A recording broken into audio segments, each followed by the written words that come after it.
Alors, Voilà, chers élèves, on va voir maintenant le corollaire. Le corollaire du théorème des valeurs intermédiaires.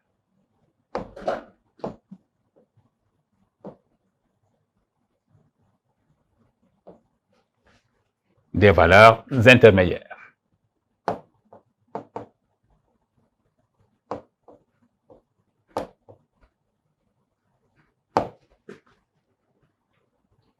Alors, comme tout à l'heure, avec le graphique, la courbe C est représentative de la fonction f.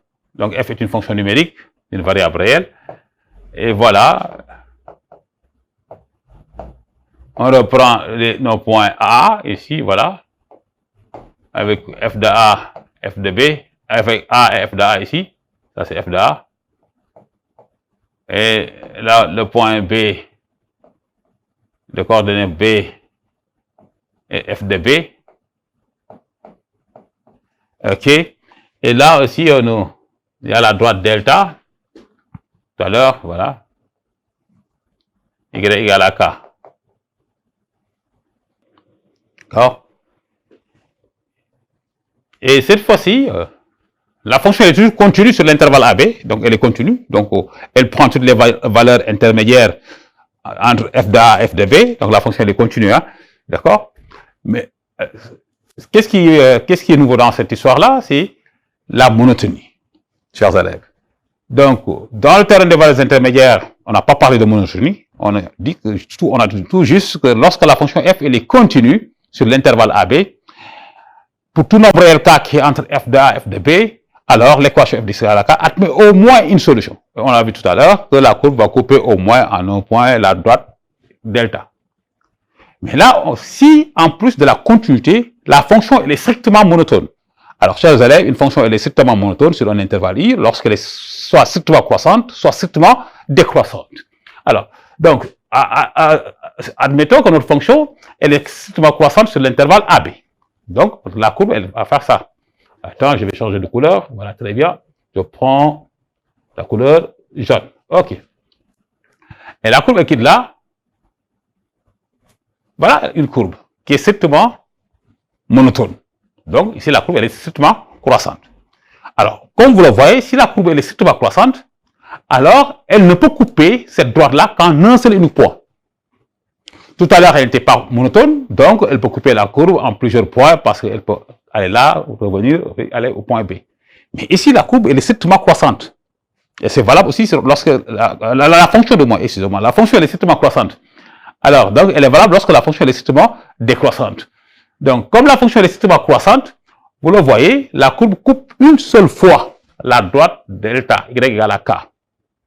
Et si elle coupe une seule fois cette droite-là en un seul point unique, alors, on peut dire que l'équation a une seule solution. Ils ont un seul point d'intersection. Alpha. Et comme vous le voyez, alpha est dans l'intervalle AB. Et c'est ça qui entraîne le corollaire du théorème des valeurs intermédiaires. C'est un corollaire, c'est la conséquence du théorème. Et la conséquence d'un théorème est toujours un théorème. Raison pour laquelle, très souvent, on ne parle même pas de corollaire, on parle de théorème des valeurs intermédiaires. Mais en réalité, c'est un corollaire. Alors, donc là, on peut dire que quand une fonction elle est continue, elle est strictement croissante ou bien strictement décroissante, pour tout nombre réel k, donc si on choisit un nombre réel k dans cet intervalle-là, si on choisit un nombre réel k dans cet intervalle, ici, voilà, pour tout nombre qui est dans cet intervalle-là, alors la courbe va couper la droite passant par ce point et parallèle à l'axe des abscisses en un seul et unique point. Donc, on peut dire l'équation f de x égale à k admet une seule et unique solution. Et cette solution-là est dans l'intervalle AB. Comme vous le voyez, la solution, elle est là, alpha. Elle est dans l'intervalle AB. Et ça que nous appelons corollaire du théorème des valeurs intermédiaires. On va l'énoncer.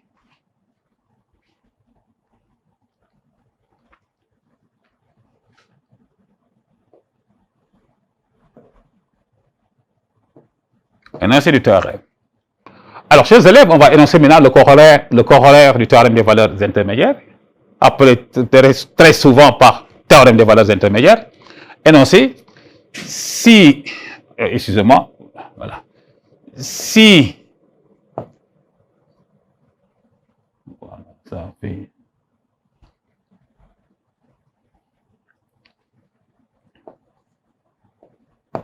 si f est continu,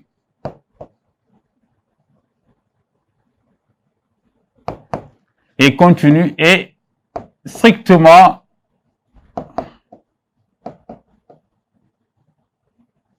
monotone.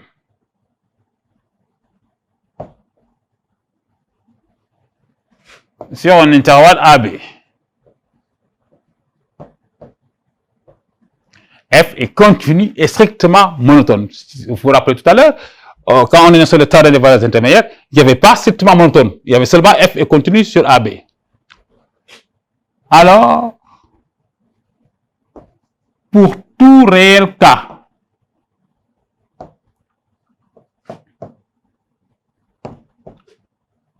compris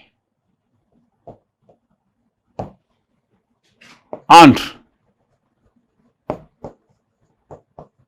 f de A et f de B, l'équation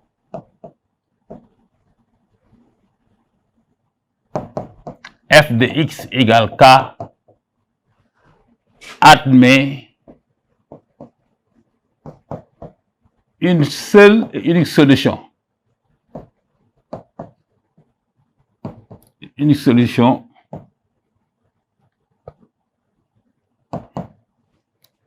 dans l'intervalle dans AB. Admet dans une seule et unique solution. D'accord? Voilà.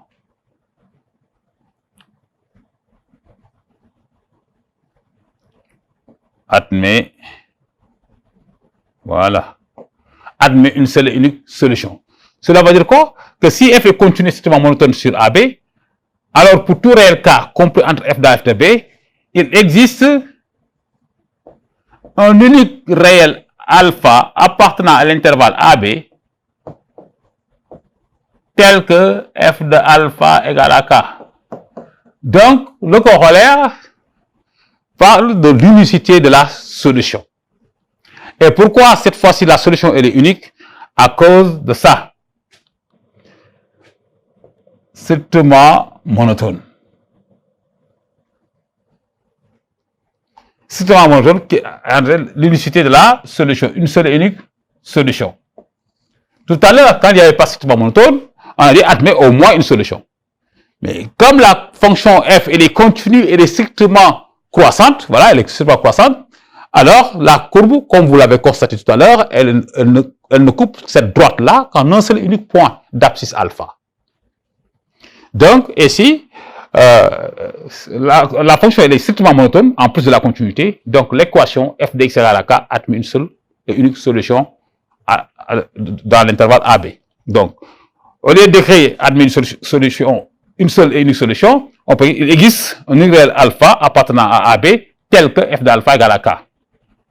Voilà, chers élèves, le corollaire du théorème des valeurs intermédiaires. Donc, si dans les évaluations, on vous demande d'énoncer le théorème des valeurs intermédiaires, c'est que, en quelque sorte, on vous demande d'énoncer le corollaire du théorème des valeurs intermédiaires. Il suffit tout simplement de dire que si f est une fonction continue et strictement monotone sur un intervalle AB, alors pour tout réel k compris entre f de A et f de B, l'équation f de x égale à k admet une seule et unique solution, notée très souvent par alpha.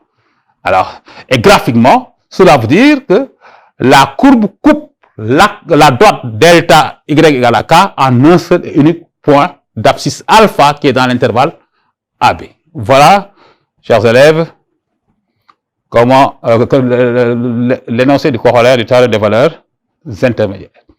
Alors, on va faire la rédaction comme tout à l'heure. Donc, on va faire la rédaction. On va faire tout ceci et faire la rédaction. On va mettre rédaction.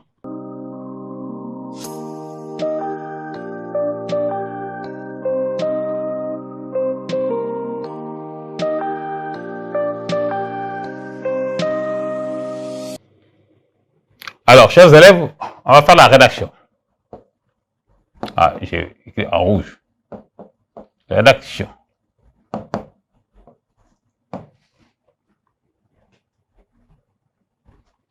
Alors, question. La question.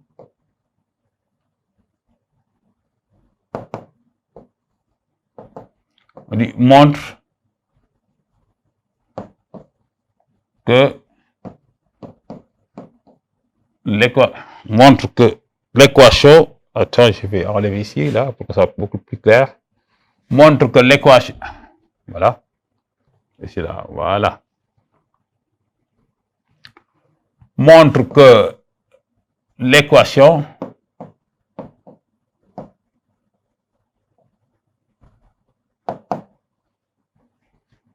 f de x égale à k admet sur AB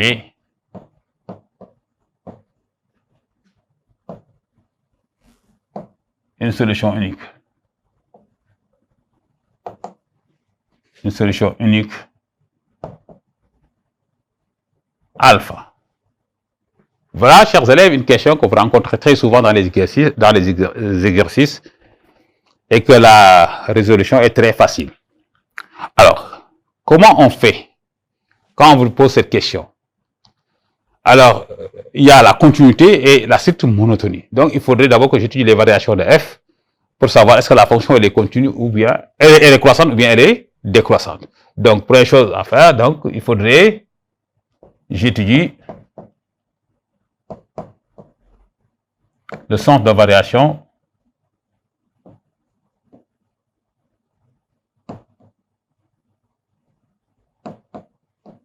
de f sur l'intervalle AB pour savoir est-ce que la fonction elle est strictement croissante ou bien strictement décroissante sur AB. D'accord? Ensuite, je calcule f de A et f de B. Voilà donc le travail préliminaire qu'il faut faire. Donc maintenant, vous avez étudié le sens de variation de la fonction f sur l'intervalle AB. Vous avez calculé f de A, f de B. Alors, en étudiant le sens de variation, vous avez en même temps montré que la fonction est dérivable sur l'intervalle AB et toute fonction qui est dérivable sur un intervalle I est continue sur cet intervalle. Alors, la rédaction maintenant. Voilà, la rédaction. On va dire que f est continue. F est continue et strictement. Alors, chers élèves, ici, ne mettez pas monotone. Ça, c'est le théorème. Là, on ne sait pas est-ce que la fonction est croissante ou décroissante. On dit toute fonction qui est strictement monotone. Maintenant, vous, en étudiant le sens de variation de la fonction, vous saurez est-ce que la fonction elle est croissante ou décroissante. Donc là, excusez-moi, alors là, vous allez mettre soit vous dites f est continue strictement, soit vous mettez ici croissante, d'accord, si elle est croissante, ou bien vous mettez décroissante si elle est. Voilà, si elle est décroissante. Là.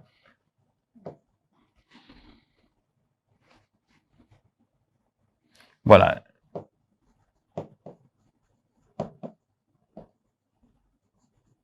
Voilà, là c'est où, hein, d'accord?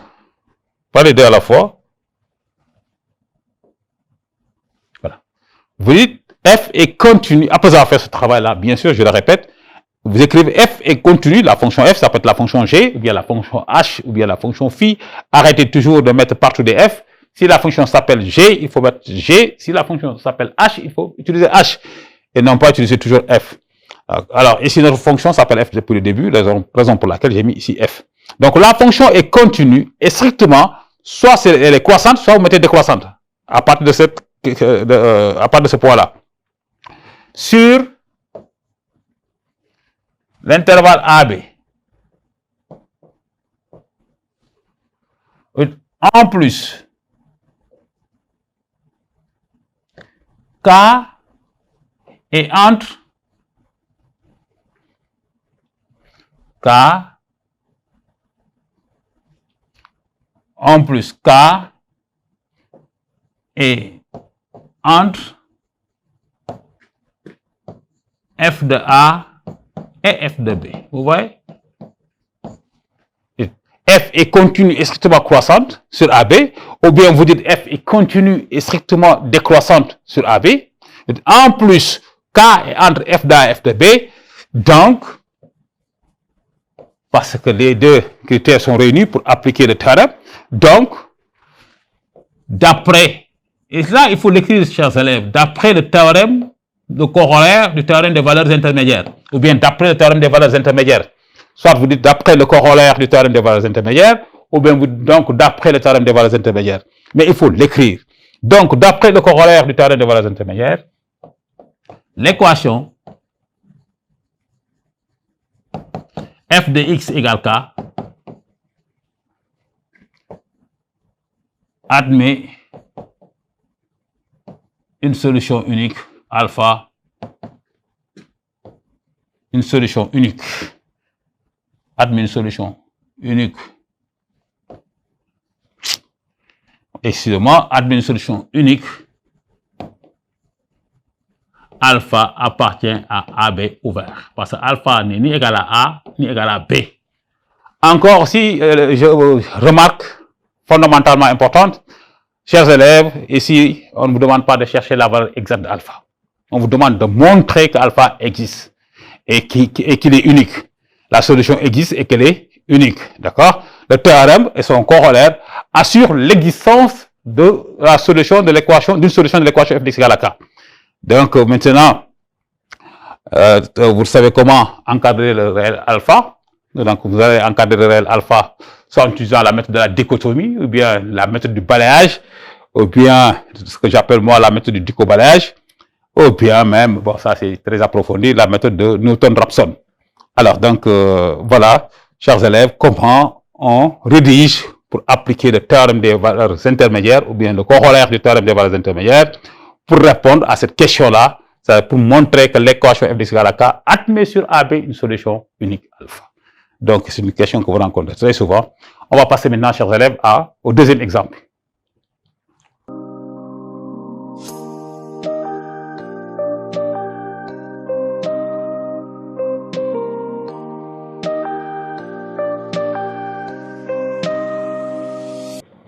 Voilà, chers élèves, on va faire le deuxième exemple, exemple numéro 2. Exemple 2, voilà. On prend f de x égale racine de x plus x au carré moins 1. Dit montre que l'équation f de x égale à 3 admet sur l'intervalle 1, 2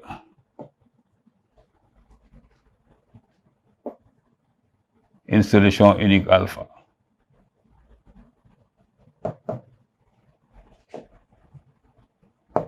Unique alpha. Donc, chers élèves, voilà un exemple. On vous demande de montrer que l'équation f de x égale à 3 admet sur 1, 2 une solution unique alpha.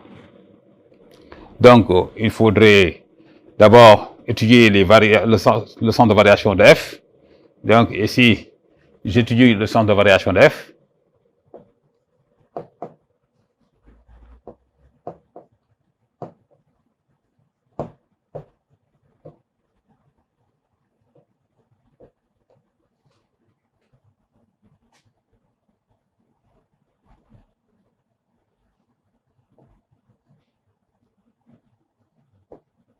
Le sens de variation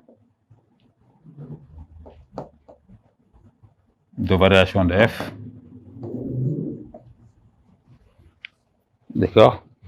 Ensuite, je vais dresser le tableau de variation. Vous allez voir pourquoi. Alors, donc, je sais que la fonction f.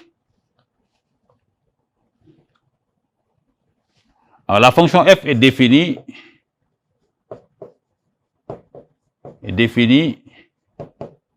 si et seulement si x est supérieur ou égal à 0. Il y a la racine carrée, donc on ne peut pas mettre un nombre négatif à l'intérieur du radical, vous le savez depuis la troisième. Alors donc, il faudrait que le radical soit supérieur ou égal à 0. Donc, f est défini si et seulement si x est supérieur ou égal à 0. Donc, ici, le domaine de définition de f, tout le monde le sait, c'est 0 plus l'infini, c'est absolument évident. Parfait.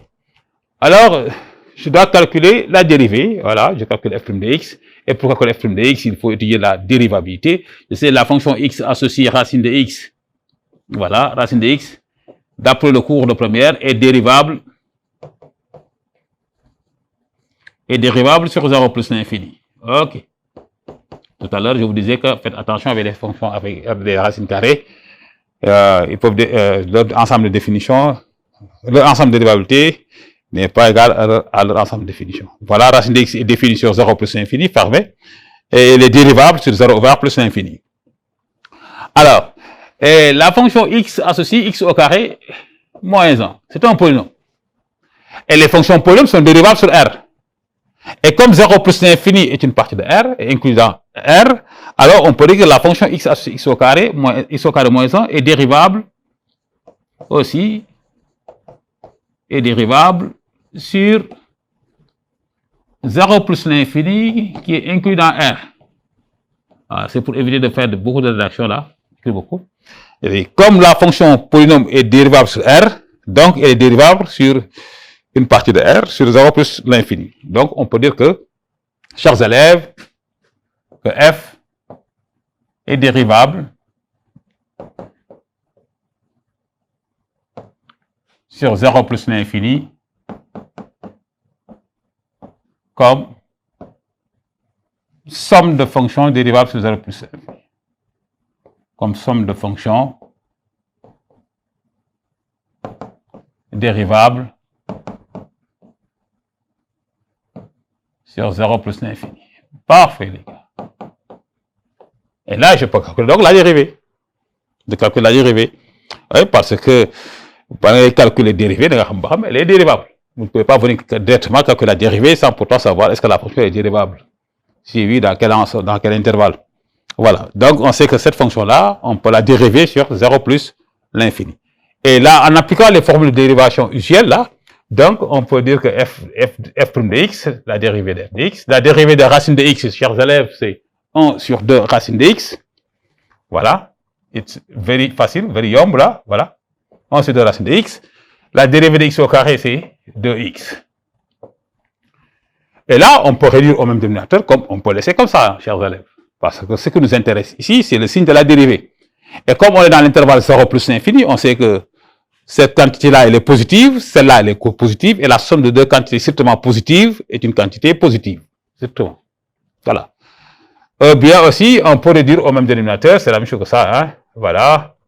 Et que f' de x, en réduisant au même dénominateur, 1 plus 2x racine de x sur 2 racines de x. Et comme les élèves de série S sont très pertinents, alors donc je n'ai pas besoin vraiment de détailler le signe de la dérivée. Tout le monde sait que la dérivée elle est positive, les chers élèves. On est d'accord là? Donc on peut dire que quel que soit x appartenant à 0 plus l'infini, voilà, f de x est strictement positif. Voilà. La dérivée est positive et le signe de la dérivée nous permet de savoir est-ce que la fonction elle est croissante ou bien elle est décroissante. Comme la dérivée ici elle est strictement positive, donc on peut dire que la fonction f elle est strictement croissante sur l'intervalle 0 plus l'infini. Donc ici, on peut dire que f est strictement croissante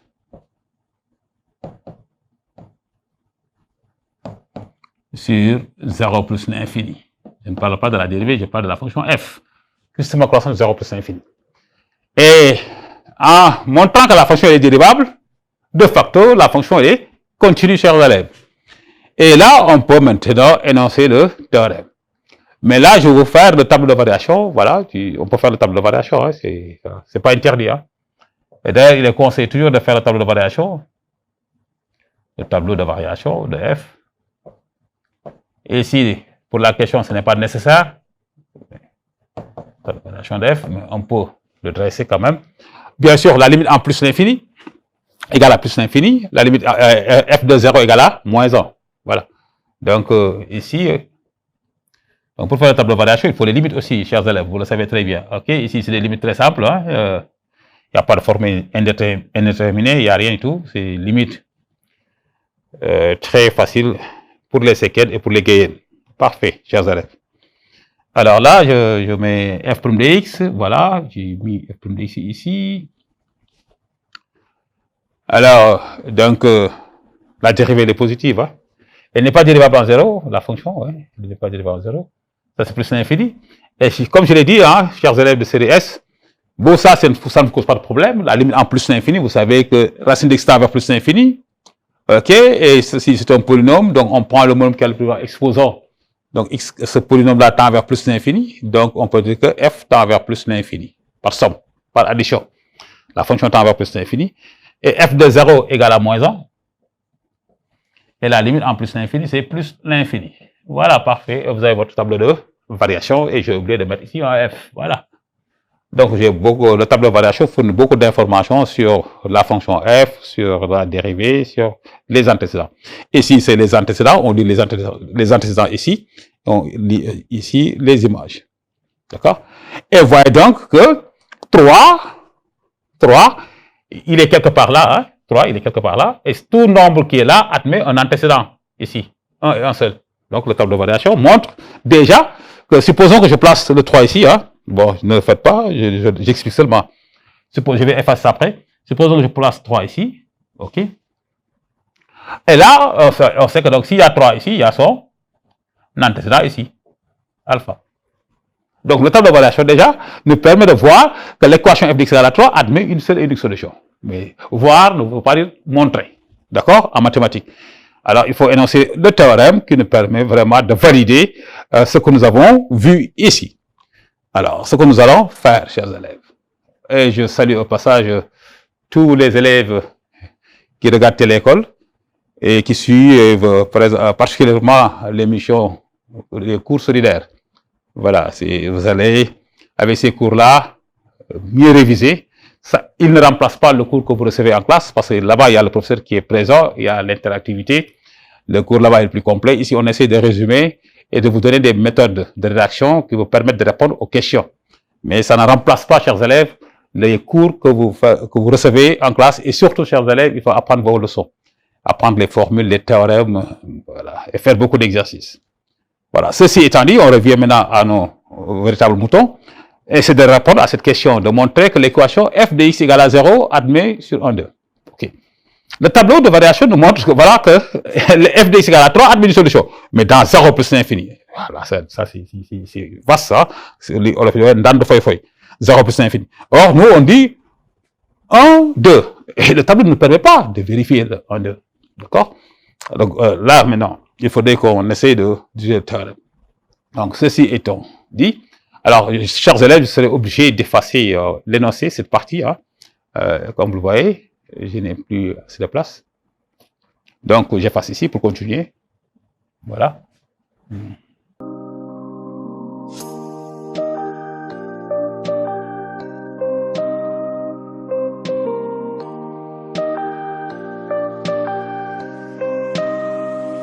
Chers élèves, on va réécrire la fonction f de x, voilà, égale à ceci. Racine de x plus x au carré moins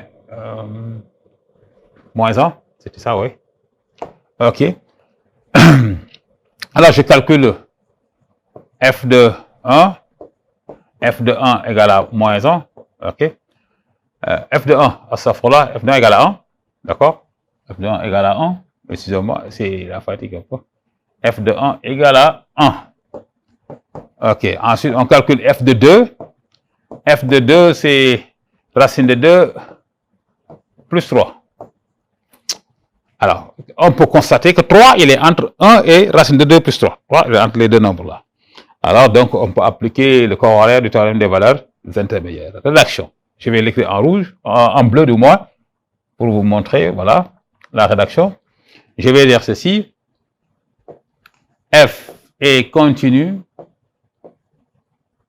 F est continu est strictement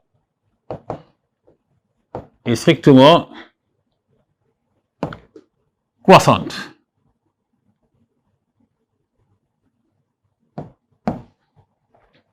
Sur l'intervalle 1, 2, qui est inclus dans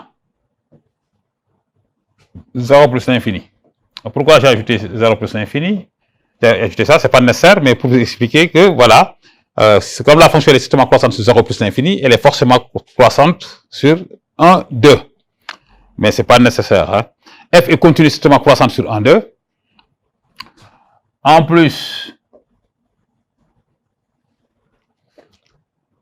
3 est entre f de 1 et f de 2, vous l'avez vu. 3 est compris entre f de 1, 3 est entre f de 1 et f de 2. Donc, d'après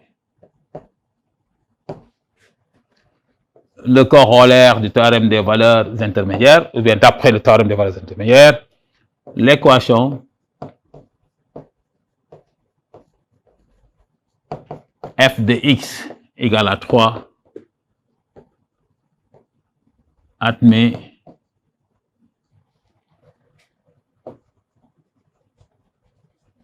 une solution unique alpha appartient à l'intervalle 1 et 2. Voilà. Comme j'ai dit tout à l'heure, c'est la même chose si vous écrivez ceci.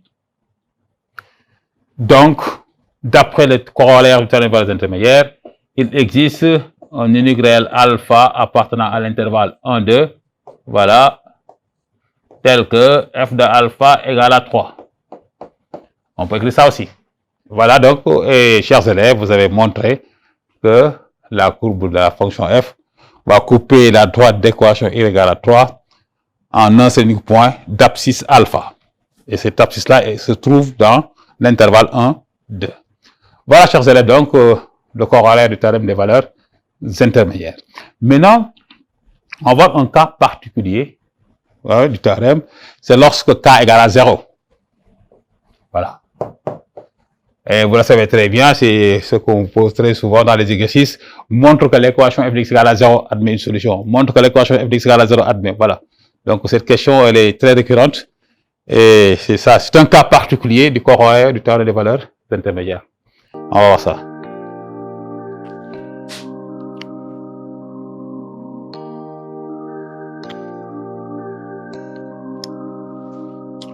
Alors, on va voir un cas particulier.